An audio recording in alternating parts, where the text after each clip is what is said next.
So we're continuing today in our series called Blessed, and it's about how we've been blessed as Christians and how God's just blessed us in our lives. And we'll continue today talking about humbling ourselves and serving.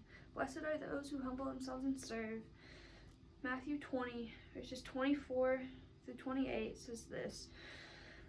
When the 10 heard about this, they were indignant with the two brothers. Jesus called them together and said, "You know that the rulers of the Gentiles lord it over them, and their high officials exercise authority over them.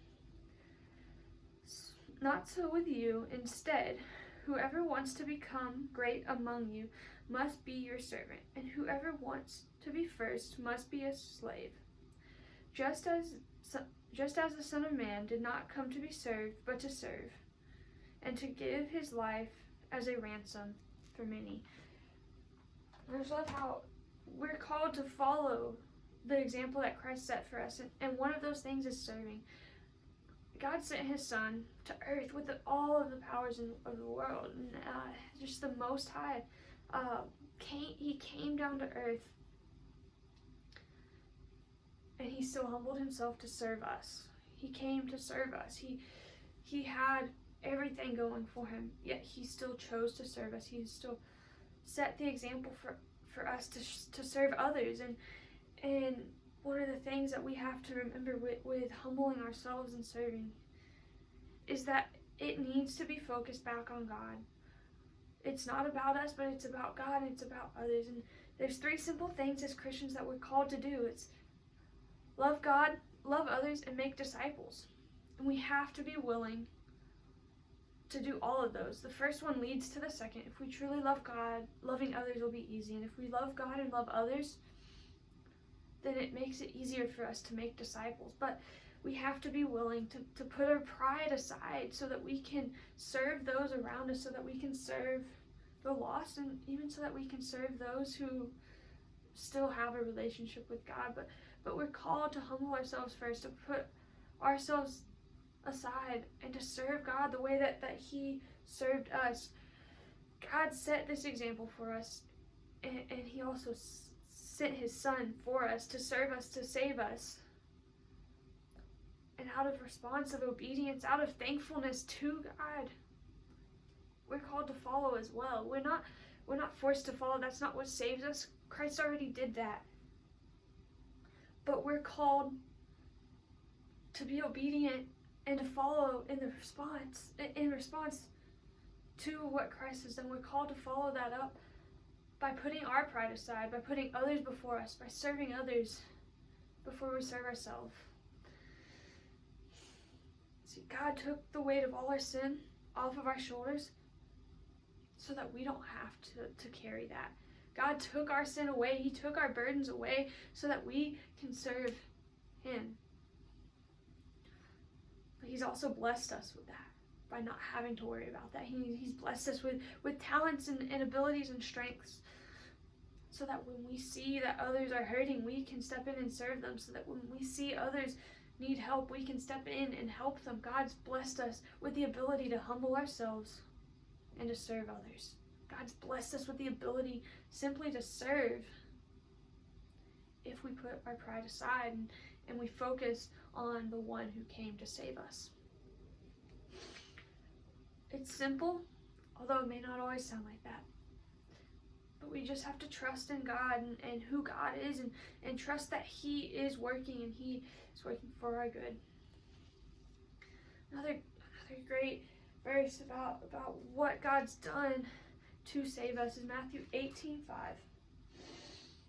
Actually, Matthew 18:1-5 are all good, but 18:5 specifically says, "And whoever welcomes one such child in my name welcomes me." Matthew 18:1 starts by saying, "At the time, the disciples came to Jesus and asked, 'Who then is the greatest in the kingdom of heaven?' He called a little child to him and placed the child among them. And he said, 'Truly, I tell you, unless you change and become like little children, you will never enter the kingdom of heaven. Therefore, whoever takes the lowly position of the child is the greatest in the kingdom of heaven, and whoever welcomes one such child in my name welcomes me. This is Christ telling us that we first have to welcome others before we welcome ourselves, that we first have to serve others before we serve ourselves. And just as Christ did, he didn't want to die on the cross. He begged God for another way. But he put others before himself. He didn't want to suffer the pain, but he did. Just because we may not want to do something doesn't mean we're not called to do it. God calls us sometimes to get uncomfortable. He calls us sometimes to go in these positions that we haven't been in before, but he calls us to do that so, one, we can make disciples by loving others and loving him, but two, so that we can grow closer to him and love him more. God calls us out to welcome everyone into the kingdom, but we have to put our pride aside. We have to be like children. This isn't a call to be childish, but it's a call to be childlike, to be pure and innocent, to be willing to follow God no matter what. A child at the grocery store doesn't want to lose their mother. They get scared if they get too far. We're called to follow close enough so that we don't get lost. But we're not called to be childish. We're not called to act solely on impulse and out of selfish desire, thinking what's in it for me. But we're called to be pure, to follow God wholeheartedly, as closely as we can, so that we don't stray from the truth. And that requires sucking up our pride sometimes. That requires humbling ourselves to follow God. And it requires just being willing to say, here I am, Lord. Use me. Send me, God, wherever you may want me to go. It's simple, but it also requires so much of us.